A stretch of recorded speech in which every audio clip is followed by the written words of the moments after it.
Hey guys, we're back and the slide's all done.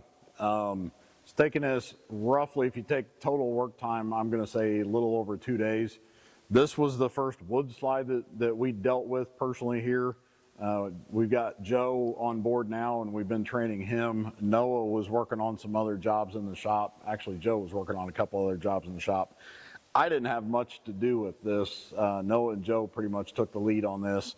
I sprayed it, Noah was busy, and Joe doesn't have enough experience spraying these things yet. But that's basically all I did. The guys put the rest of it together, and I'm super stoked with how it turned out. What you're looking at is a polyurea coating that's got an automotive paint over the top of it to color match the customer's rig. It's upside down, and I apologize. We talked about flipping it. Basically, at this point, all we're gonna do is take it and lay it down on its face on some carts that we have. It's gonna roll out the door. We're gonna pick it up and lay it down on the customer's trailer. And to get it flipped over and put up on pallets and put it on our forklift and do all that kind of stuff is just another step that runs the risk of damaging some of the stuff, and it's just not worth the video. So turn your television upside down if we can't make light or make sense of it. But basically that's the bottom, there's the top. Noah's gonna get some pictures and it'll make more sense, but the top is an automotive paint in bright white. There's a line right between the wall and the roof that goes from the dark gray to the bright white. The windows are, they've got polyurea in them. This is all new. If you have a window that gets broken and it needs to be replaced, this is going to be really simple. All you do is take a razor knife, a utility knife, and cut this seam right here. Once you cut the seam, the whole window will come out. You can put a new window in, and if you don't want to have it resprayed, all you have to do is caulk it back in. We use automotive grade seam sealer. It's been around for years and years and years. It stands up to UV. It flexes, it stays flexible in all different temperatures. It's in the automotive industry, like I said, for years. It's expensive. It's like $25 a tube. My cost, you buy a retail, I think I saw it on Amazon for like $40 a tube. So it's not cheap, but it's one and done. He's gonna get some close-up pictures of the window the outside window that's just seam sealer. Again, these are polyurea in. The customer wanted the face to remain factory, so we took the factory face off of it, re-insulated everything. This used to be a hollow cavity with fiberglass bat in it. Now it's got rigid foam, and it's obscenely strong. One of these days I'm gonna have to build a little mock-up of it, but you could take a baseball bat and smack the side of this thing and you're gonna bust the bat if it's wood. I mean, this stuff is crazy strong. There's no seam. So the bottom, the sides, and the floor were all sprayed at the same time, and it bonds to itself. So normally, again, this is the bottom. There would be a transition piece that sits right here and holds the black plastic on the bottom of the floor. There'd be a transition piece at the top that would hold the TPO to the roof. There's none of that. There's no transition, so there's no place for water to get in because there's no seams. The only seams that we do have are the front face. That seam's polyurea in, so the polyurea comes clear to the corner, and then we put that automotive seam sealer goes here. There's no place for water to get past here. On the face of it, there's normal caulking on the face. The seam sealer I can't get a good gloss black. So the only place on this slide is right on that face of this, and it's a 30-year high-end caulk that we use. It's not silicone, but anyway, that's the only place that there's any kind of silicone, or not silicone, any kind of place that there's any kind of caulk on this whole slide. This is a sample. This is standard sheeting. I get this from Menards. We don't use enough of it to buy it in bunks yet, but I don't think, no, if you can get a close-up of this, we'll put this in the video, but this shows the thickness. This is actually how thick this stuff is. It's basically the same thickness as Fillen, but again, it's waterproof. It doesn't scratch. It's got a lot of really cool properties, and it remains flexible.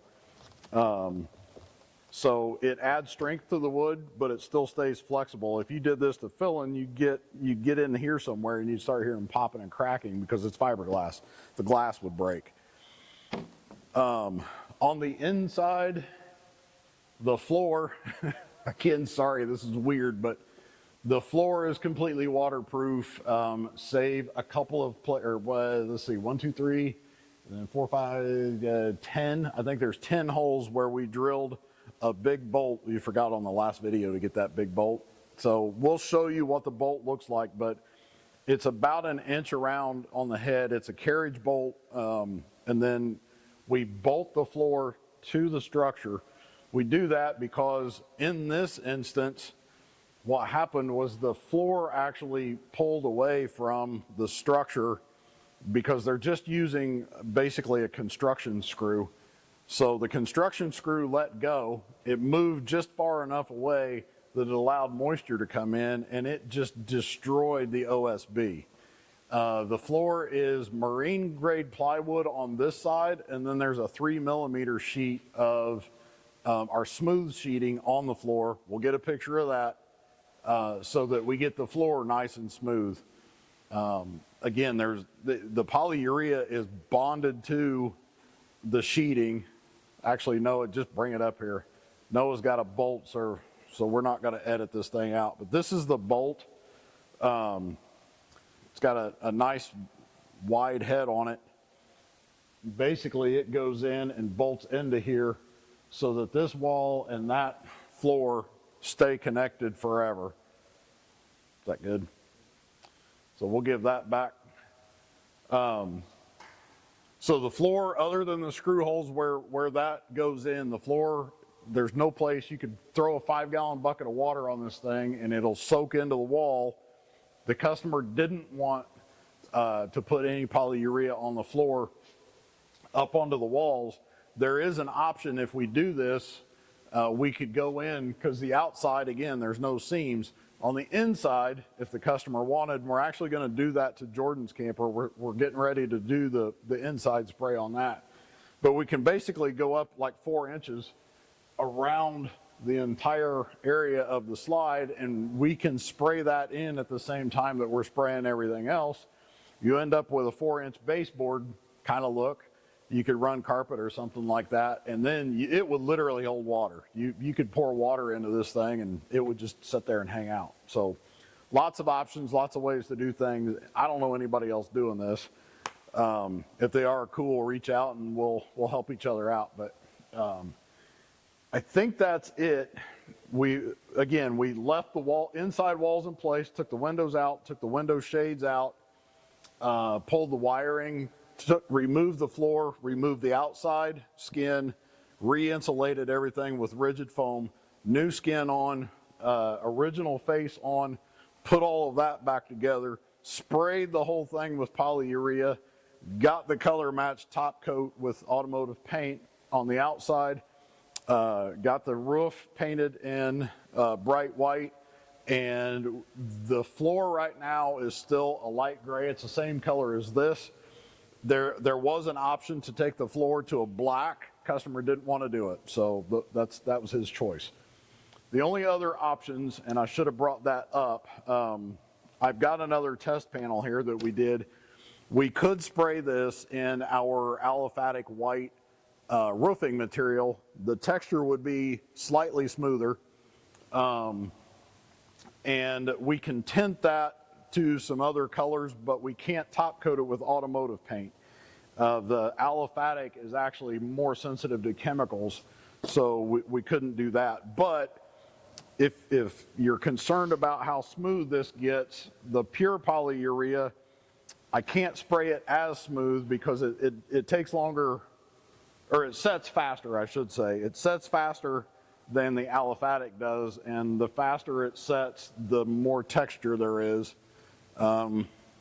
This is actually, this is a beer can with our aliphatic material, and you can get an idea of how smooth that is.